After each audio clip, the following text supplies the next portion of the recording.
Mike here, glad you could join me. And today I have two special guests. I have David Waverly, formerly NASA employee, and as most of you know, Cindy Holland, also formerly NASA employee. And we're going to talk about, are there satellites? And if there are, what type of satellites? David's going to talk just a little bit about the South Pole because he was stationed there. So he's got a lot of cool information, facts about that. And we're going to talk about Cindy. Of course, she worked at Lockheed Martin, which an engineer told her what? That the Earth is flat. The Earth is flat, straight from an engineer at Lockheed Martin. Now, if anybody knows if the Earth's flat, Lockheed would know. So, David, let's hear, what did you do for NASA? And tell us about your experiences. I know you work for Goddard Space Center. Tell us about your experiences at the South Pole. Yeah. Okay, so I actually wasn't at the South Pole because there isn't a South Pole. Oh, but, whoa. Is there something to walk on down there? I mean... Well, first of all, Antarctica, regardless of whether you believe in a globe or a flat Earth with a encircled or encompassed Antarctica, Antarctica is a landmass covered with ice, a whole lot of ice. How far out did you get to go? How much ice is there? Anyway, so you know I don't have a serious face. Sorry, dude. You get. But how far out did I go? I was in McMurdo Station. Okay, so you're right on the edge, under just directly south of New Zealand, right? Yeah, that's sort of. I mean, everything is south. Well, yeah. Right. Yeah. Okay. Yeah. I'm pulling your leg, man. Listen. So look. Okay, it's pretty. You go to Christchurch, New Zealand, on the way to Antarctica to go out to the ice, they call it. So. I was in McMurdo to put a data ingest system. Now, this was in my career at NASA when I believed we lived on the globe Earth. I bought all the science, all the space, the vast universe, and billions of stars. I bought into all that, just like most of us did at one point. And so I'm down there, and we put this system in to capture the data. And it's for polar orbiting spacecraft, so that because there's a big data hole in the Antarctic data set, a big hole. Are you talking about the map part, the part where Hollow Earthers say there's nothing there? Yes, any map that you would have seen of the Earth showed this huge gaping lack of data in the center of Antarctica. And I can tell you the reason why that is because there is no center in Antarctica. Antarctica's a ring, but I didn't know that then. So we go down there. Now, here's the thing, and I was about to tell you a little while ago, is I set this system up. Everything's functional. We were ingesting data. We're retransmitting it offline when there are no spacecraft orbiting over, quote unquote. And about 10 years later, I'm watching a YouTube video, and I'm looking at images on Google Earth of Antarctica. And there's a big gaping hole in the data set for Antarctica on Google Earth. And I'm like, now you got to understand, I personally went there to correct that. So I was kind of like a little weirded out. Like, why in the heck is there no data for this large area of Antarctica when I went down there to correct that? And this is here 10, 12 years later. So I called my old boss and said, hey, Mike, what's the deal? How come we don't have any data, any imagery over the center portion of Antarctica? And his answer to me, and I talked to my pastor about this even, because I was like freaking out about it, because it didn't make any sense. You think after 10 years they'd have some data, right? Dude, 12 years. 12 years, okay. Yeah, and we spent $500,000, which isn't a lot of money by NASA standards, but on this project to go down there. I didn't even want to go, to be honest. I was newly married to my wife. I didn't want to leave her for 5 minutes. You know what I'm talking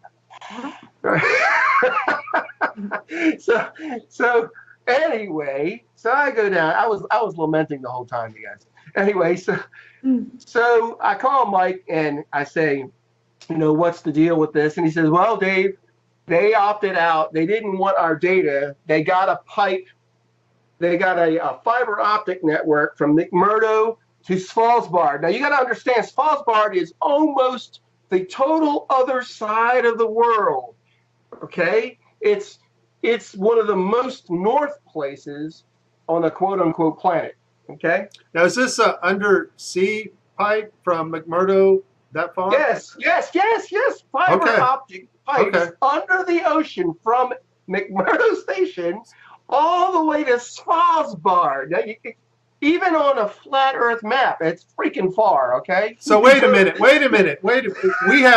Supposedly we have satellites.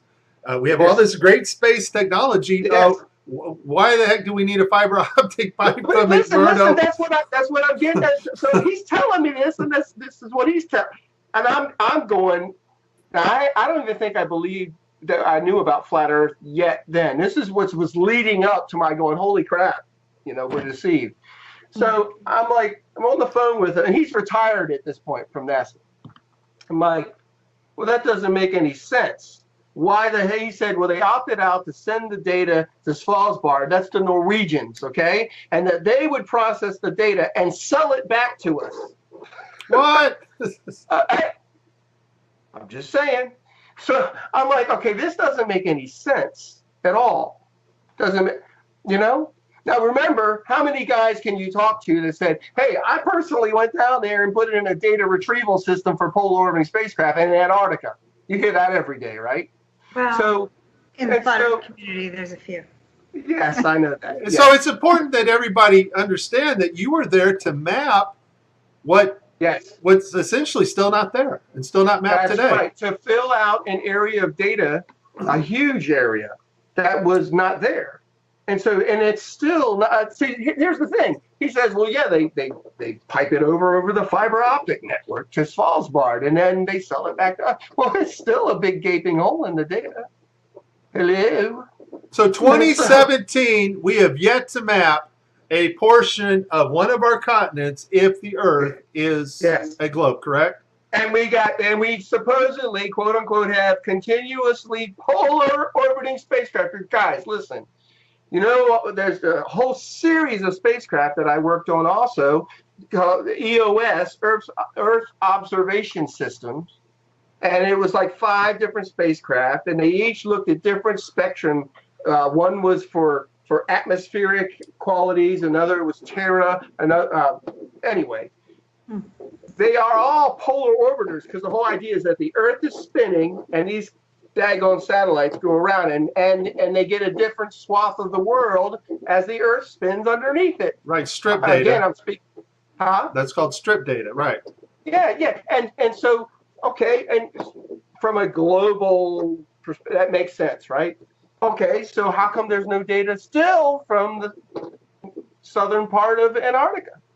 Well, according to Rob Simmons, and he gave us Russia's, Japan's, and the U.S.'s image servers, the Titan, the MRR-8, and the Epic Discover are all pictures of models taken from ground-based cloud radar, and then they put the model together of Earth. All their image data is fake. It's not a picture of Earth from space. So we know that about those satellites because Rob Simmons, and that's the guy, in case you don't know, folks, it's Photoshop. It has to be. Well, it has to be Photoshop because there are no pictures of Earth. So we know for a fact those images are not from space. They're just images put together by a computer called MyDoll. And so now you're saying you were stationed in Antarctica. Your job was supposedly to map this missing big area. Because NASA, if they show a radar of the South Pole, you see this big gaping round circular hole there of no data of anything mapped. And so your job was to map this out. 12 years later, you come to find out that they mapped nothing. It's still the same today, right? Correct. Matter of fact, I did some research on my own work and looked it all up because they have what's called mission design reviews.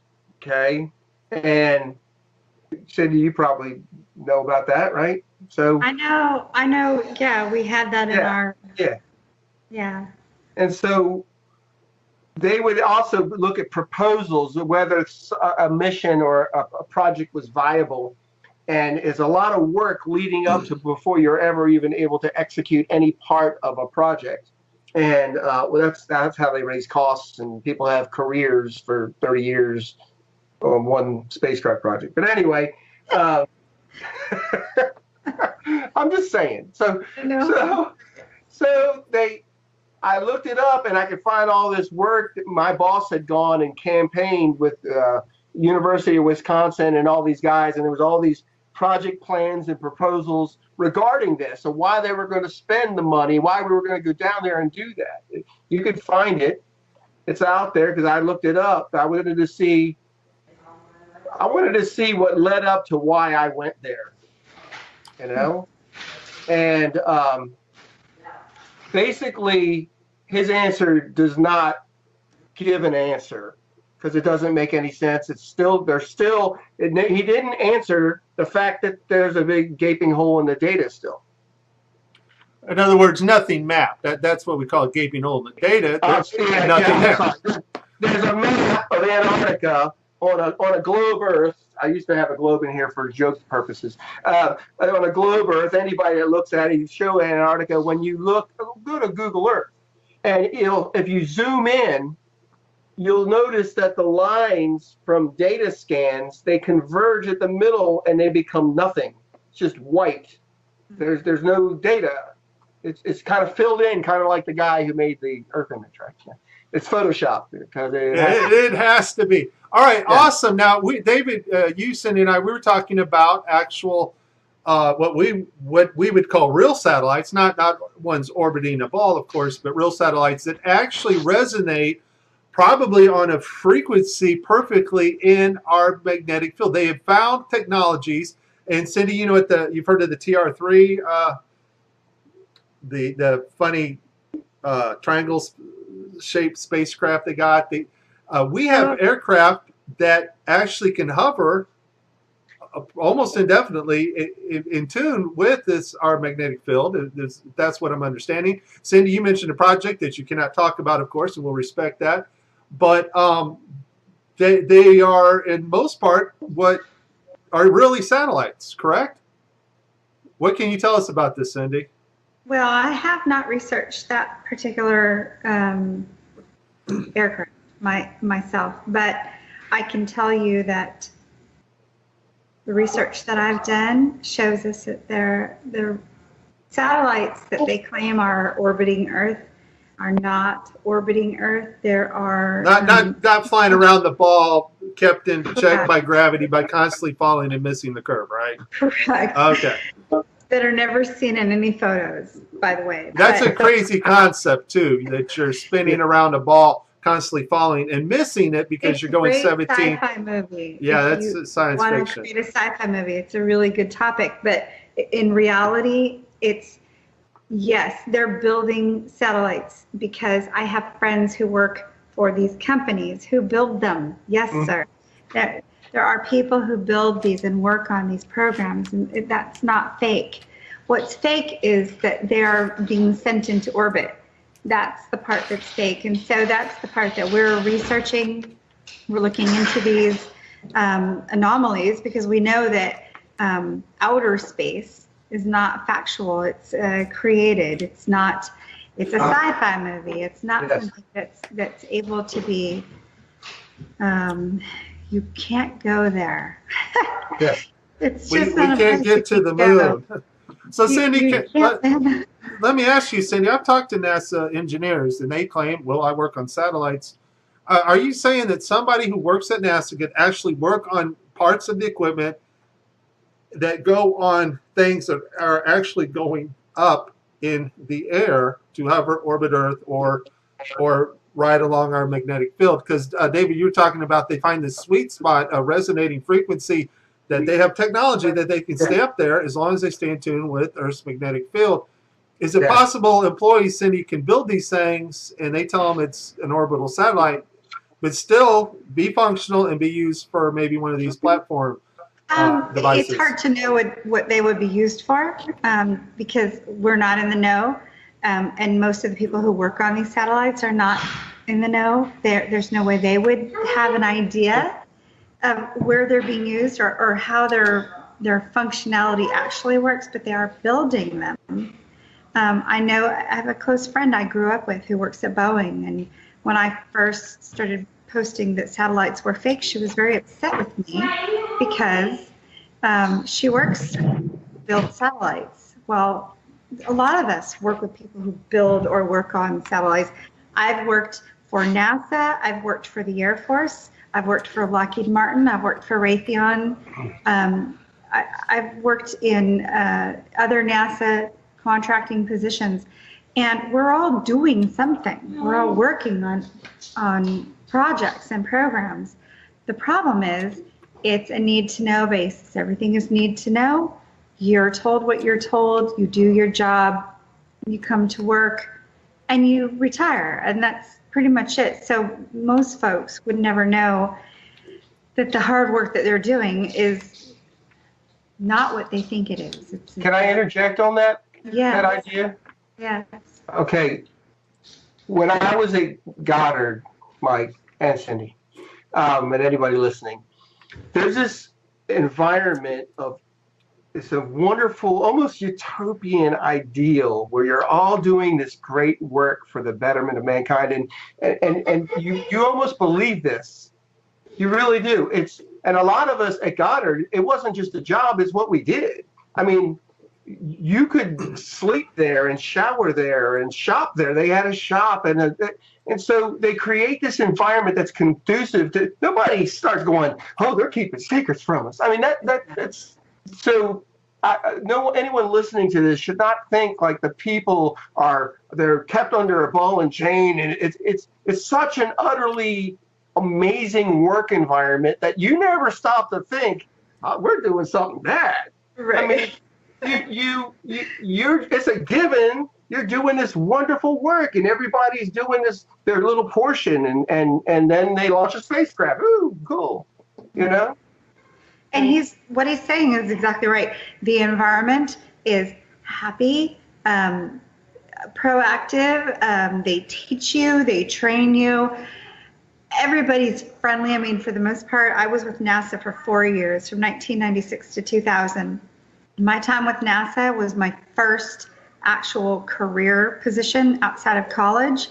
I was terrified, but I was so excited. And to meet all those people and to think back to the folks that I've worked with, amazing people. So I don't want anybody who works for these companies or works for the DoD to ever think that I'm putting down NASA employees or Air Force employees or any of them.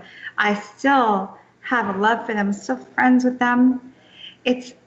We're all under this blanket of unknown. None of us know the truth. That's what it is. Nobody knows unless you're in the top. I don't know. Probably. Even the top at NASA, they probably don't know. It's all obscured by fervor and excitement and ideals that most of us were taught since kindergarten. Right. Yeah. If you think about the movies that have come out and the way that it affects the mind, so sci-fi movies, rockets, there's a movie called The Knowing, and they put together a thing, what do you call it? It goes into the ground. It's the, I can't think of the title of it, but it's all the kids from 50 years prior drew pictures of what time capsule. Thank you, time capsule. Yeah. They put in pictures of what they thought, and I thought it was funny that they drew rockets. Who would have thought 50 years prior of rockets unless it was put into our media? There's no other way you'd even think of a rocket unless media portrayed rockets as future. Of course. So I saw I've been watching this movie a lot lately because I pick apart movies for as I try to figure out what they're doing next. And so I pick apart Hollywood movies, but The Knowing is a good one because it kind of shows you the direction that they're taking. They're using specific agendas, space absolutely, the globe absolutely, evolution is huge. And so they're taking these things that we've been taught since kindergarten, and they're manipulating people to believe. And these are psychopaths.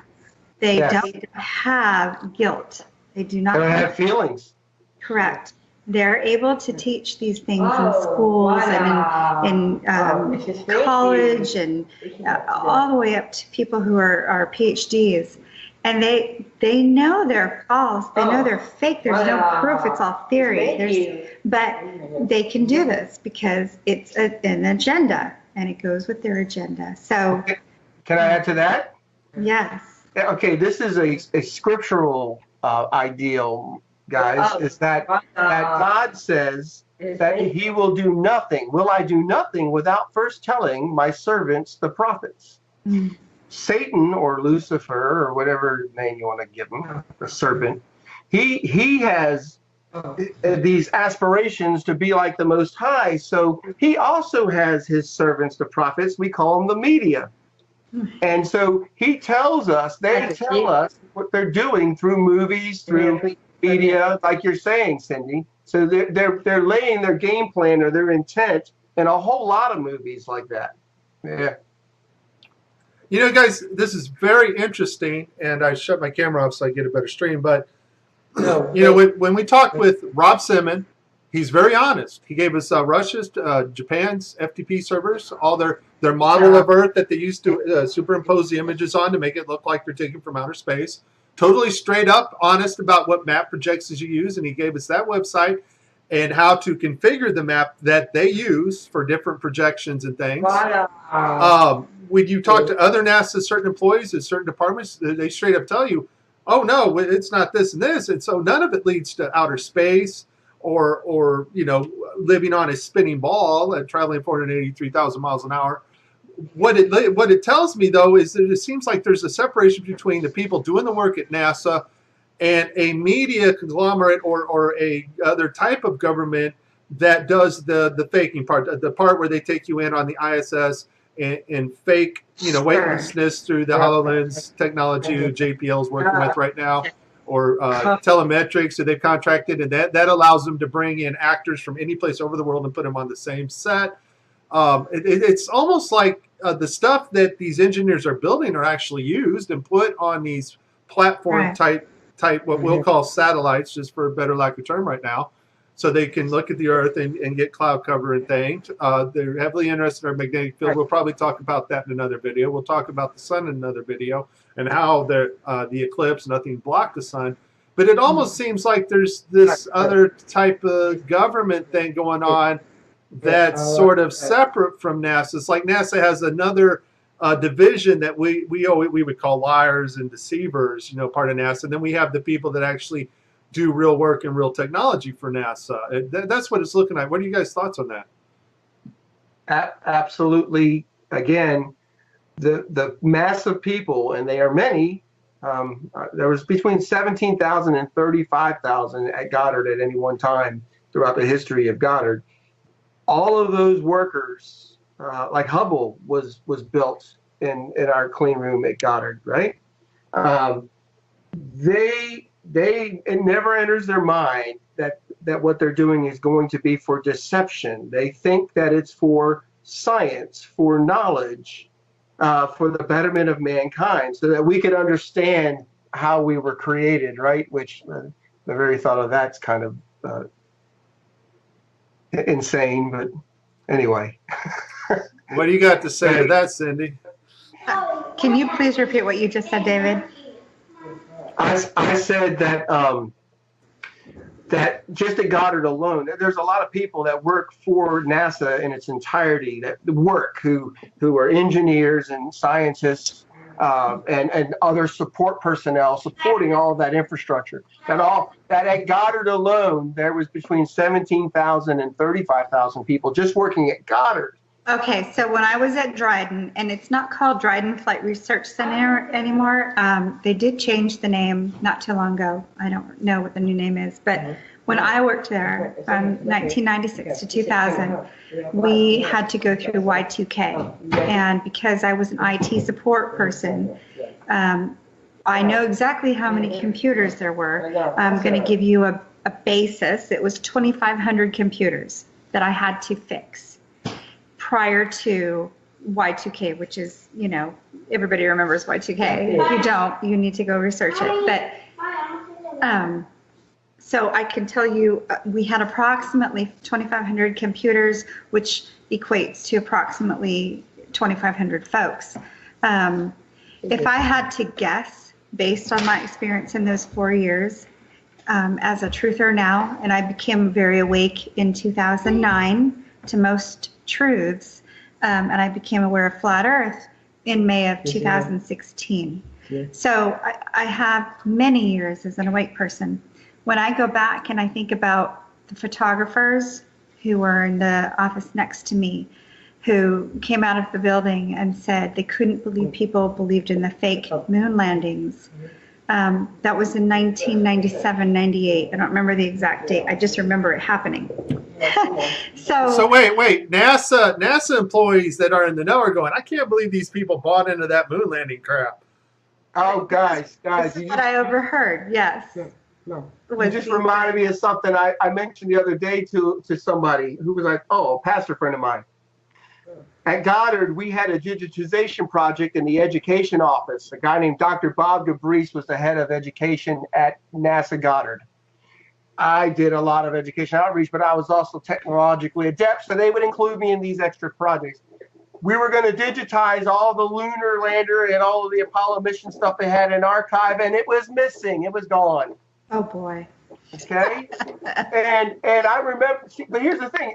Then I still believed all the other garbage. So I was like, well, it didn't make any sense. You know, like, how would you lose? I guess the most historic moment in all of mankind. Why would you lose that? You lost all the telemetry data to the most important event ever, right? Yes, they got like freaking 10 sound bites from the lunar mission, you know. I'll tell you, I was the retrospect administrator.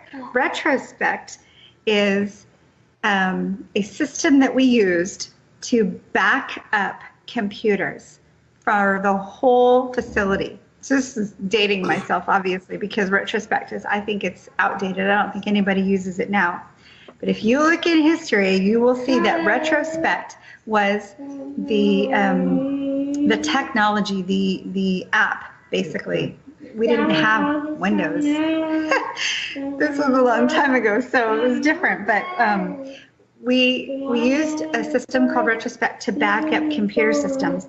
Now, if I'm understanding my role right as the backup administrator for Dryden Flight Research Center, everything was backed up every night based on my job, what I did. I backed up computers, and it was a system. It did it automatically. Now, wait, Cindy. Are you backing up like super important data like the moon data, or was the moon data not as important?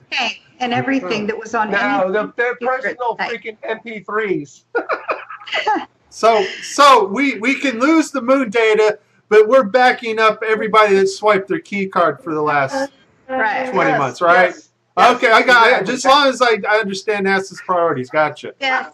So we're backing up the work that they do each day to make sure that they're not family pictures. What's that? Family pictures. Look, wait, because I'll never forget my first week at Goddard. I went into an engineer's office like he's a freaking GS-15 or something. Okay. That's like a $250,000 a year, okay? It's like 150 to 250 a year salary. I go into his office, one of his hard drives had crashed. I'm not making this up, guys. And I get called on a tech support call. I pull his drive and I run this data retrieval tool. And it's all organized pornography. It's all porn with categorized folders. That's terrible. But my point is that all that stuff is all saved. Right. Well, you got to back up the porn. Can't lose that, right? But we lost the moon data. Yeah. There's a lot of, and this is off topic a little bit, but there's a lot of cancer at Edwards Air Force Base where Dryden Flight Research Center is located. I don't think that's accidental. I don't believe that that's accidental. I believe that there's a reason why they allow so many, I don't know what it is. It's not just chemicals. There's so many things going on at the base, at Edwards Air Force Base, that environmentally are harmful to humans. I don't think that's accidental. I think that the smart people that they hire, they don't want them to remain smart, and they maybe don't even want them to stay in the know. We had an SR-71 pilot who, I think it was 2007, somewhere in there. Anyway, she was an SR-71 pilot, Marta Bonmeyer. She was flying SR-71s for her career, and she died in a small airplane accident in the mid-2000s. So you understand, I have a lot of questions about these so-called weird, strange deaths that happen, whether it's cancer, whether it's an airplane crash, you know, whatever it is. I have a lot of questions. Marta Bonmeyer crashing a plane and dying after flying the SR-71? It's odd. Well, she's not the only one though, Cindy.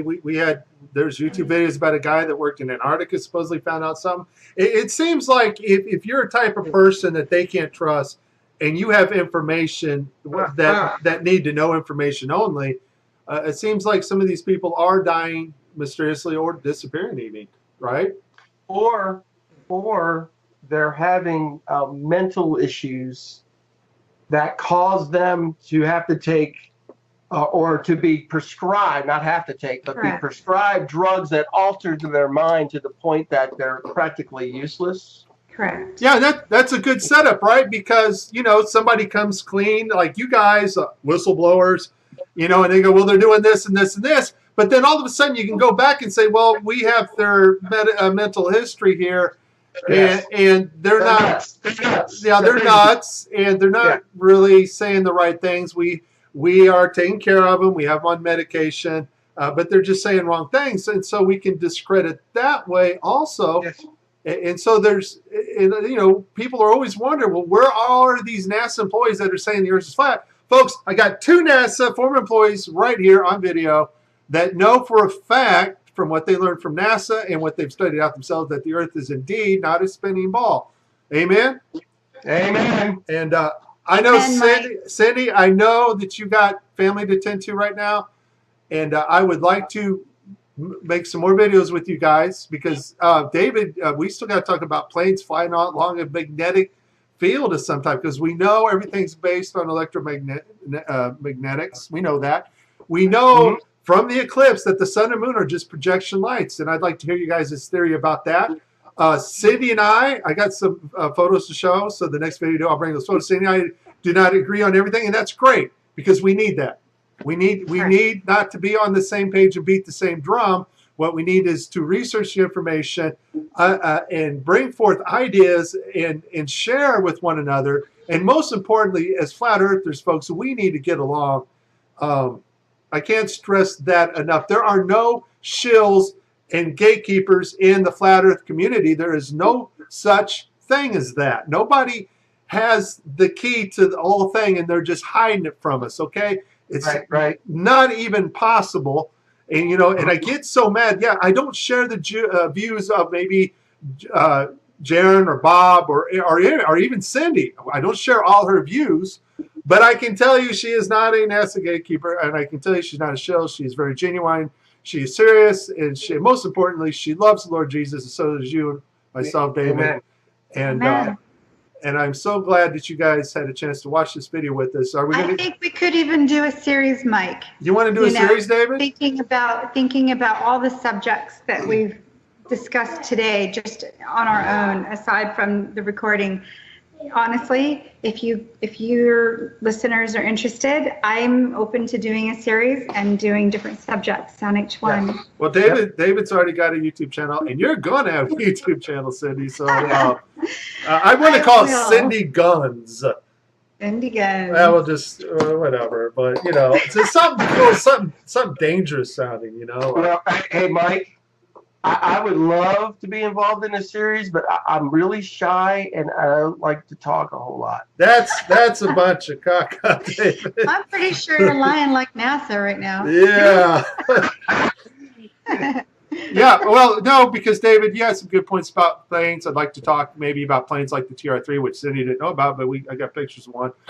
And we do have things up there, and we do have things up there taking pictures, but that does not take away the fact that 99% of all of our communication has to be done through undersea cables, simply because there are no satellites above us. There's no such thing as our 24 GPS satellites hovering above us either. Anyways, all right, guys, we can do it. We can talk about a series. This is Mike, David, and Cindy Holland. And we, all three of us, are glad that you watched. Bye-bye.